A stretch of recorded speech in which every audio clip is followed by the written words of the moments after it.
샬롬. 기도함으로 9월 24일 목요일 새벽 기도회 시작하겠습니다.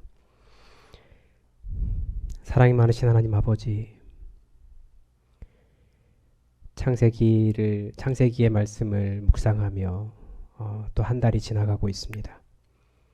하나님, 이 말씀 안에 있는 깊은 것들을 끌어낼 수 있도록 도와주시고, 우리 삶이 야곱처럼 험악한 세월을 살아가지만 또 하나님의 도우심과 함께 또 주님께서 열어주시는 은혜로운 삶을 살아갈 수 있도록 도와주시옵소서. 오늘 하루도 우리에게 어려움이 없게 하시고, 혹시 어려운 일이 있다 할지라도 우리가 주님 손 붙잡고 믿음으로 승리하게 하시고, 결국은 하나님께서 인도하시는 아름다운 나라에 거할 수 있도록 우리의 믿음의 삶을 붙잡아 주시옵소서. 여러 가지 기도 제목이 많이 있습니다. 우리 자녀를 위해서, 우리 가정을 위해서, 우리 삶을 위해서, 우리가 여러 가지 간구할 때에 하나님, 주의 이름 한번 부르는 그 한숨이라도 하나님 기억하여 주시고, 우리 마음을 아버지의 사랑으로 붙잡아 주시옵소서. 우리에게 항상 선하신 아버지 계심을 믿고 이 세상 담대하게 살아갈 수 있도록 우리와 함께하여 주시옵소서. 주님의 은혜에 감사드리며 예수님의 이름으로 기도드립니다. 아멘. 오늘 우리에게 주신 하나님 말씀은 창세기 49장 29절에서 50장 14절까지의 말씀입니다. 창세기 49장 29절에서 50장 14절까지의 말씀을 받들어 읽겠습니다. 그가 그들에게 명하여 이르되 내가 내 조상들에게로 돌아가리니 나는 햇사람 에브론의 밭에 있는 굴에 우리 선조와 함께 장사하라. 이 굴은 가나안 땅 마므레 앞 막벨라 밭에 있는 것이라. 아브라함이 햇사람 에브론에게서 밭과 함께 사서 그의 매장지를 삼았으므로 아브라함과 그의 아내 사라가 거기 장사되었고 이삭과 그의 아내 리브가도 거기 장사되었으며 나도 레아를 그곳에 장사하였노라. 이 밭과 거기 있는 굴은 햇사람에게서 산 것이니라. 야곱이 아들에게 명하기를 마치고 그 발을 침상에 모으고 숨을 거두니 그의 백성에게로 돌아갔더라. 요셉이 그의 아버지 얼굴에 굽으려 울며 입 맞추고 그 수종들은 의원에게 명하여 아버지의 몸을 향으로 처리하게 하매 의원이 이스라엘에게 그대로 하되 40일이 걸렸으니 향으로 처리하는 데는 이 날수가 걸림이며 애굽 사람들은 70일 동안 그를 위하여 곡하였더라. 곡하는 기간이 지남에 요셉이 바로의 궁에 말하여 이르되 내가 너희에게 은혜를 입었으면 원하건대 바로의 귀에 아뢰기를 우리 아버지가 나로 맹세하게 하여 이르되 내가 죽거든 가나안 땅에 내가 파놓은 묘실에 나를 장사하라 하였나니 나로 올라가서 아버지를 장사하게 하소서. 내가 다시 오리이다 하라 하였더니 바로가 이르되 그가 내게 시킨 맹세대로 올라가서 내 아버지를 장사하라. 요셉이 자기 아버지를 장사하러 올라가니 바로의 모든 신하와 바로 궁의 원로들과 애굽 땅의 모든 원로와 요셉의 온 집과 그의 형제들과 그의 아버지의 집이 그와 함께 올라가고 그들의 어린 아이들과 양떼와 소떼만 고센 땅에 남겼으며 병거와 기병이 요셉을 따라 올라가니 그 때가 심히 컸더라. 그들이 요단강 건너편 아닷 타작 마당에 이르러 거기서 크게 울고 애통하며 요셉이 아버지를 위하여 7일 동안 애곡하였더니 그 땅 거민 가나안 백성들이 아닷 마당의 애통을 보고 이르되 이는 애굽 사람의 큰 애통이라 하였으므로 그 땅 이름을 아벨 미스라임이라 하였으니 곧 요단강 건너편이더라. 야곱의 아들들이 그 아버지가 그에게 명령한 대로 그를 위해 따라 행하여 그를 가나안 땅으로 메어다가 마므레 앞 막벨라 밭 굴에 장사하였으니 이는 아브라함이 헷 족속 에브론에게 밭과 함께 사서 매장지를 삼은 곳이더라. 요셉이 아버지를 장사한 후에 자기 형제와 호상꾼과 함께 애굽으로 돌아왔더라. 아멘. 오늘 본문은 야곱의 죽음과 그의 장례를 보여주고 있습니다. 사람은 다 죽습니다. 말씀에 의하면 야곱은 애굽에서 17년을 거주하고 147세에 죽었습니다. 지금에 비하면 굉장히 오래 살았죠. 그러니까 우리 교인들 중에서도 나이가 많으신 분들 너무 어르신인 채 하시면 안 됩니다. 야곱에 비하면 아직 청춘입니다. 저는 굉장히 어린 거고요. 하지만 그래도 사람은 다 죽습니다. 성경은 분명히 죽음을 굉장히 슬픈 것으로 이야기하고 있는 건 맞습니다.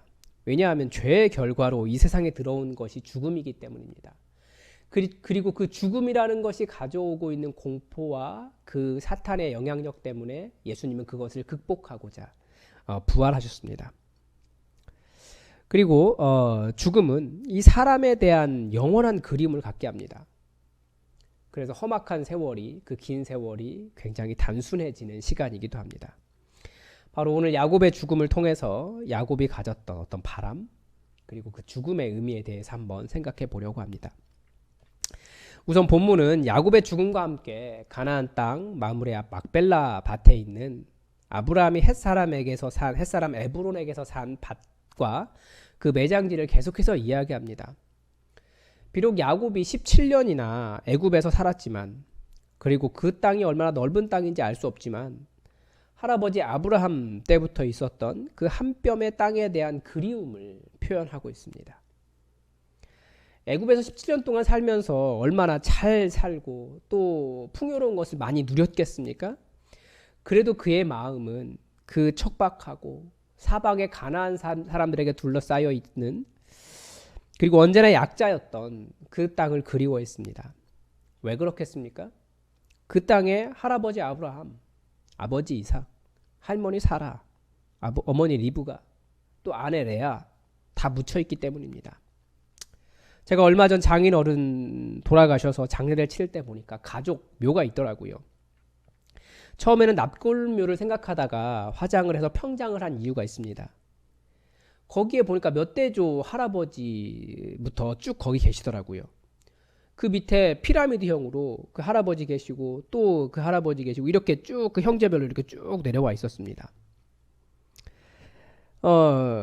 그런데 그 쭉 내려와서 그 끝에 그 한 자리에 거기 함께 묻히고 싶으셨던 거예요. 그러면서 그 밑에 또 아버지 밑에 있던 그 자리를 보더니 처형이 하는 말이 이 자리가 내 자리야 라고 말하더라고요. 죽어서라도 함께 하고 싶은 거예요. 젊은 날 힘 있을 때는 자신의 삶을 살다가 죽음의 자리에서만이라도 함께 하고 싶은 겁니다. 그래서 죽음은 자신의 뿌리를 찾고 함께 하고 싶은 마음을 가져다 줍니다. 이 야곱의 죽음에서 본문이 크게 강조하고 있는 것은 또 하나가 그의 장례 절차와 그 기간과 규모입니다. 향으로 처리하는 데만 40일이 걸렸다라고 기록하고 있는데 아마 이게 고대 이집트에서 미라를 만드는 방법이었을 겁니다. 그리고 또한 애굽 사람들이 애국을 하는데 70일을 애국했다라고 기록하고 있습니다. 또 가나안 땅으로 매장하러 갈 때는 바로의 모든 신하, 바로 궁의 원로들, 애굽 땅의 모든 원로와 또 어린 자녀를 제외하고 야곱의 가족들이 다, 자손들이 다 갔고요. 그리고 병거와 기병도 갔고요. 그 엄청난 규모의 인원이 가나안 땅으로 가서 거기 가서도 또 7일 동안을 애곡하고 매장을 했습니다. 그 규모 때문에 가나안 사람들이 놀라서 아벨 미스라임이라고 말했습니다. 이 아벨이라고 하는 말이 미스라임 그러는데 이 미스라임은 애굽을 이야기하는 거고요. 아벨은 물줄기를 이야기합니다. 강을 이야기해요. 그러니까 가나안 사람들이 보기에 애굽에서 강이 이어질 정도로 애곡하는 엄청난 사람들이 밀려왔다라고 그렇게 봤던 거죠. 우선 야곱의 장례식에 이렇게 많은 사람들이 모였던 이유는 그만큼 요셉의 권력이 아주 강력했다, 얼마나 강력했는지를 보여준 것이기도 합니다. 그러나 그렇게 많은 사람을 통해 비록 죽음이라는 허무한 순간이지만 하나님께서 그간의 그 험악한 세월을 위로해 주시는 것이기도 합니다. 또한 죽음이 가진 이 땅에 있었던 한 사람에 대한 깊은 그리움을 또 보여줍니다. 또한 본문은 야곱이 죽어서 어디로 갔다라고 표현하냐면 그의 백성에게로 돌아갔다, 아니면 그전에는 그의 열조에게로 돌아갔다, 그렇게 이야기하죠. 성경은 처음부터 죽음이라고 하는 것이 끝이 아니다라는 것을 말해줍니다. 죽어서 가는 곳이 있죠. 성경의 개념으로 봤을 때 우선 일반적으로 땅 밑으로 갑니다. 스올이라고 이야기합니다. 또 하나는 바다가 삼켰다라고 이야기합니다. 그래서 성경 곳곳에는 이 사망의 바다를 이기고 이 사망의 바다와 싸우시는 하나님의 모습이 가끔 나옵니다. 요한계시록에서도 나오고요. 그리고 조상들이 가는 곳으로 간 사람이 있습니다. 이 말은 무엇입니까? 결국 다 만난다는 거예요. 죽어서. 저는 저희 아버지 돌아가시던 날 정말 많이 울었습니다. 백가죽이 땡겨서 제가 죽고 쓰러질 것 같을 정도로 울었습니다. 그게 참으려고 해도 그 그리움과 아쉬움과 아버지의 그 험악한 세월에 대한 연민 때문에 하나님을 정말 많이 원망했습니다. 그런데 그렇게 울다 보니까 그 그리움과 그 그리움이 너무 진해지다 보니까 오히려 예수님의 부활 아래에 있는 이 믿음의 소망이 더 확실해지고 더 주님을 붙잡고 살게 되었습니다. 그래서 그때부터 자주 부르는 찬양이 있어요. 하늘 소망이라고 하는 찬양입니다. 나 지금은 비록 땅을 벗하며 살지라도 내 영혼 저 하늘을 디디며 사네. 내 주님 계신 눈물 없는 곳 저 하늘에 숨겨둔 내 소망 있네. 보고픈 얼굴들 그리운 이름들 많이 생각나. 때론 가슴 터지도록 기다려지는 곳. 내 아버지 넓은 풋날 맞으시는 저 하늘에 쌓아둔 내 소망이 있네.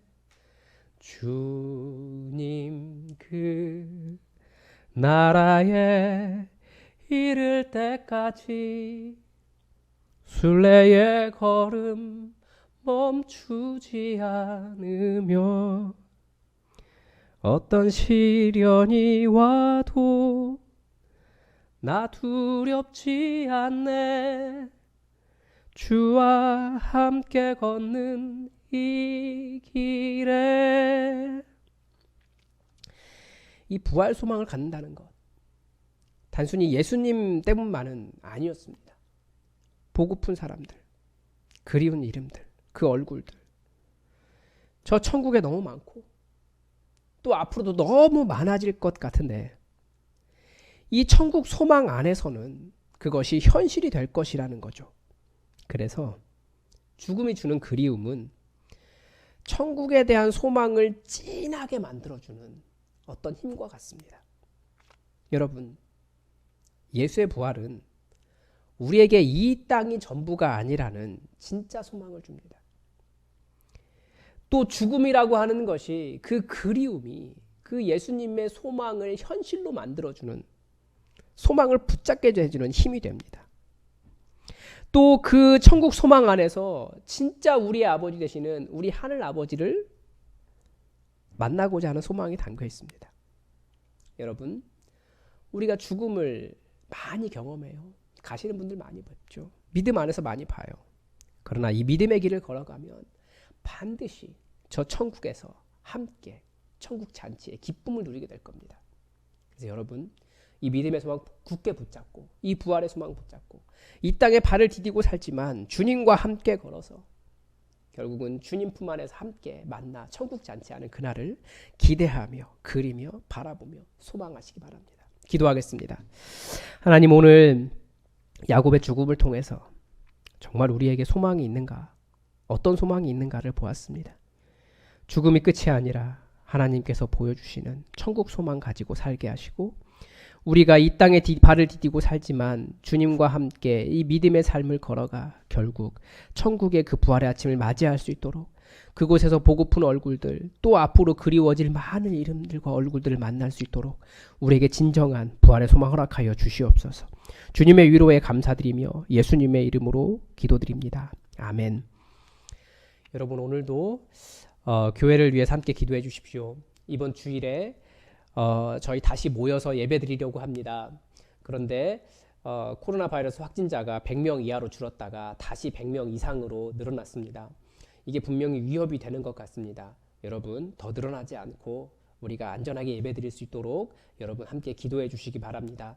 그리고 우리 예배 드릴 때 정말 하늘의 위로가 넘치는 예배 될 수 있게 해달라고 여러분 또 한번 기도해 주시기 바랍니다. 그리고 말씀을 준비하는 최철규 목사를 위해서 여러분 간절히 기도해 주십시오. 저를 위해서가 아니라 말씀 듣는 여러분 때문에 그렇습니다. 그리고 여러분 또한 여러분 스스로를 위해서, 서로를 위해서 서로의 믿음이 떨어지지 않도록 서로 중보해 주시기 바랍니다. 그리고 환우들을 위해서 계속 기도해 주십시오. 우리 다 함께 기도하겠습니다.